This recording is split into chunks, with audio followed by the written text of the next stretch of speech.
Tsuno joue aux jeux vidéo à l'aéroport, alors que son avion est sur le point de partir. Enfin, il l'attrape à temps. Sa famille et lui déménagent. Ils survolent l'Orient.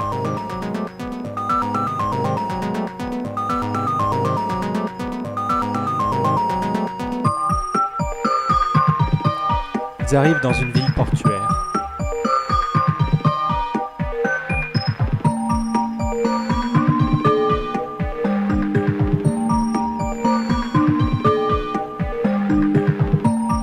Le soir, Tsuno va à une fête sur le port. Il rencontre par hasard un de ses futurs professeurs.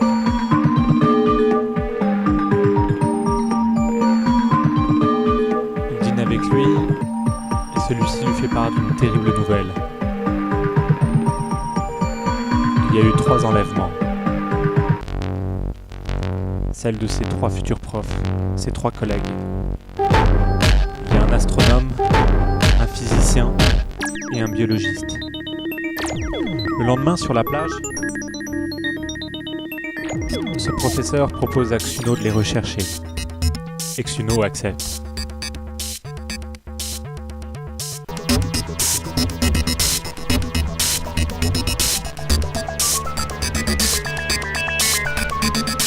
Le professeur de physique avait trouvé une méthode pour transformer le CO2 en diamant et en dioxygène, ainsi que pour transformer de l'eau en hydrogène et en dioxygène. C'était des connaissances assez importantes pour la terraformation d'autres planètes. Et aussi pour un voyage vers Proxima, la planète la plus proche, l'étoile la plus proche du système solaire, 43 000 fois plus lointaine que la distance entre le Soleil et la Terre.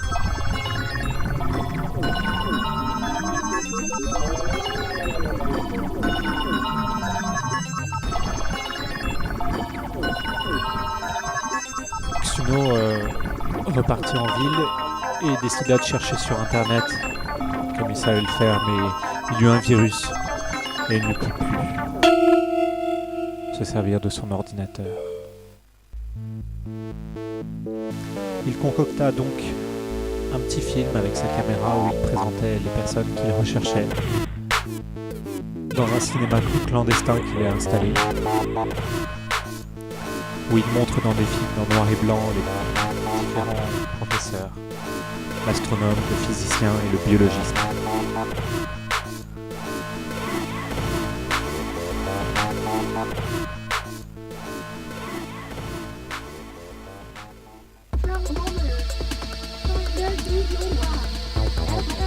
C'est pas sûr que ça suffise, se disait-il. Il se rendait régulièrement à la messe, faisant des communications.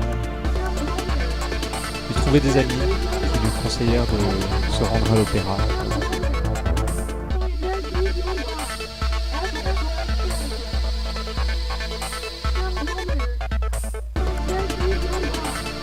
Et qui est-ce qu'il trouvait à l'opéra? Il trouvait le physicien.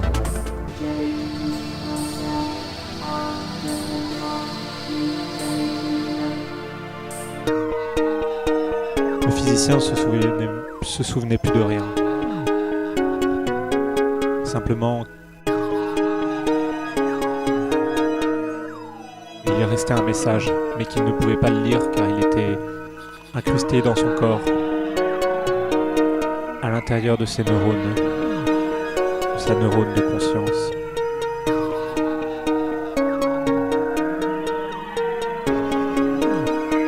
À ce moment-là, la guerre fut déclarée dans cette ville.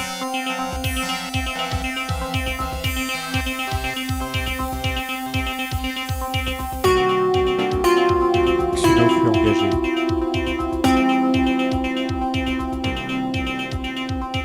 Et comme la guerre fut terminée tout de suite après, Tsuno profita du matériel à sa disposition pour continuer ses recherches de ses professeurs manquants. Il emprunta un sous-marin et il le miniaturisa.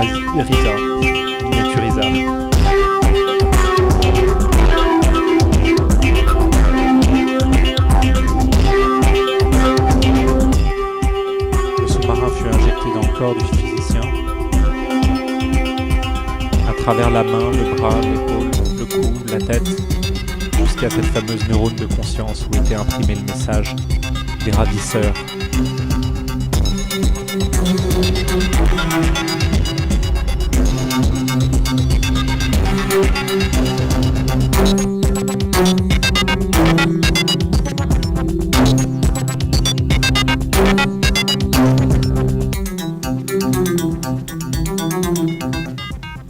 Le message était simple. Tu devras suivre la vie du Christ, vivre comme lui, jusqu'à l'arbre sans tronc, le long du canal. Revenu sur la ville portuaire, dans la réalité, Xuno était perplexe. Des canaux, il y en avait beaucoup.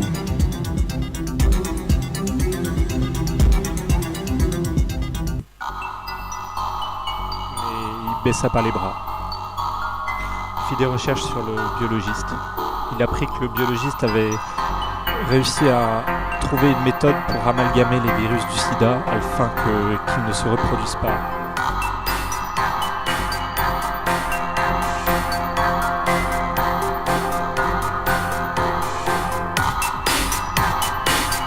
Sinon, il se rendit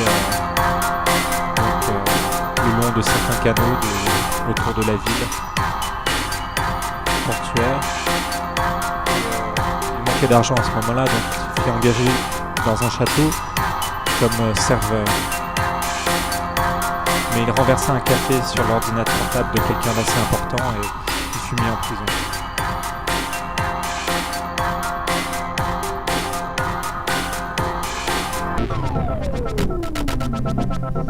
Il passa tout l'automne et quand il sortit en hiver, il eut un accident de voiture. Xuno se retrouva aux urgences de l'hôpital, inconscient, divagant sur ses souvenirs. On dut le lobotomiser.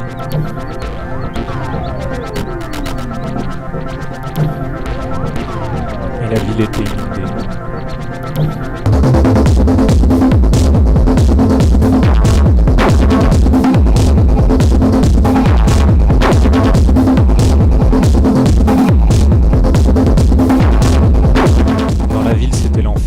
La guerre avait repris.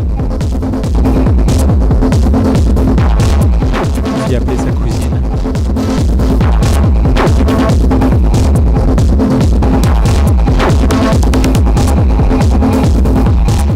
Afin qu'elle vienne à son chevet.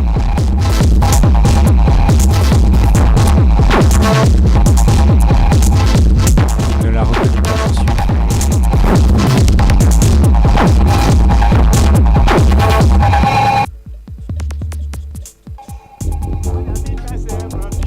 Xuno fut remis sur pied.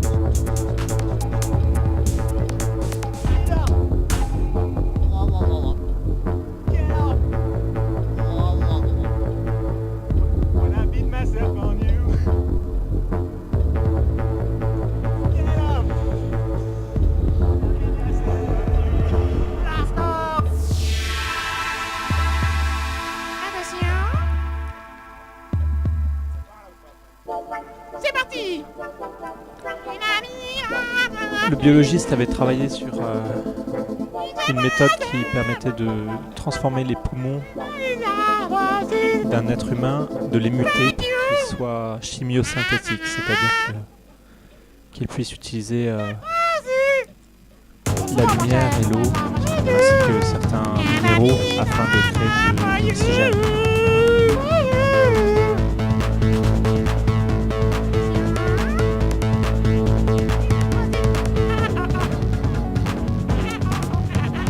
Xuno arriva dans une forêt. Il trouva un message qui était certainement de l'astronome. C'était un message tout simple, en un mot. Too late, en anglais. Ce qui pouvait dire deux choses, à partir du moment où l'espace était d'un côté ou de l'autre du L. Soit C'était trop tard, soit l'outil avait mangé. Quel outil? Manger quoi? Il savait pas. Xuno continuait le long du canal. Et il rencontra dans une ville un homme important qui s'occupait de revêtement de piscine. Il ne s'entendit pas trop avec lui.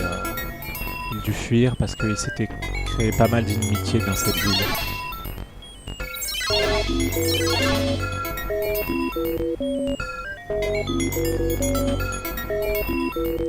Xuno fuit donc dans les îles.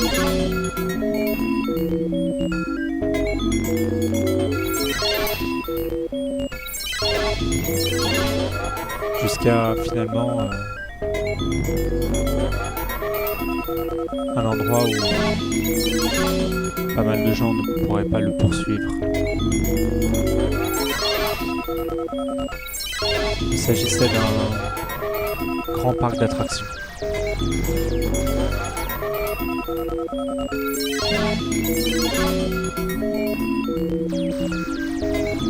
C'est curieux car c'est à cet endroit-là qu'il retrouva l'astronome et le biologiste. Ils lui révélèrent qu'ils avaient organisé eux-mêmes leur enlèvement.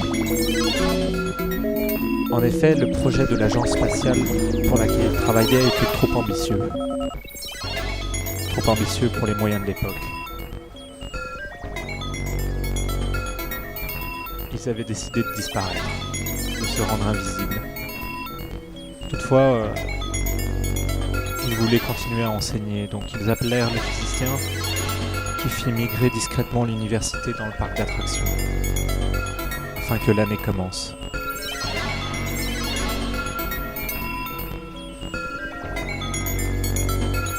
Ils disparurent tous aux yeux de l'État, mais Xuno put commencer son année normalement, en un sens.